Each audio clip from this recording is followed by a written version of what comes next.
మన ఆంధ్రప్రదేశ్ ముఖ్యమంత్రి వర్యులు శ్రీ నారా చంద్రబాబు నాయుడు గారికి, అలాగే మన దేశ ప్రధాని నరేంద్ర మోడీ గారికి, అలాగే డిప్యూటీ సీఎం పవన్ కళ్యాణ్ గారికి, అలాగే మా ప్రీతమ నాయకులు మాజీ మంత్రివర్యులు శ్రీ యనమల రామకృష్ణ గారికి, అలాగే మా నియోజకవర్గ ఎమ్మెల్యే ప్రభుత్వ వైపు మా సోదరి యనమల దివ్య గారికి సంక్రాంతి శుభాకాంక్షలు తెలియజేసుకుంటున్నాను.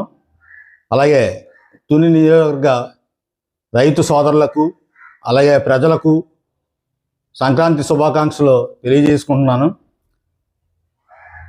ప్రజలందరూ ఈ సంక్రాంతిని ఆటపాటలతో బంధుమిత్రులతో సుఖ సంతోషంగా చేసుకోవాలని కోరుకుంటూ ఈ మార్కెట్ యార్డ్ చైర్మన్గా తెలియజేసుకుంటున్నాను.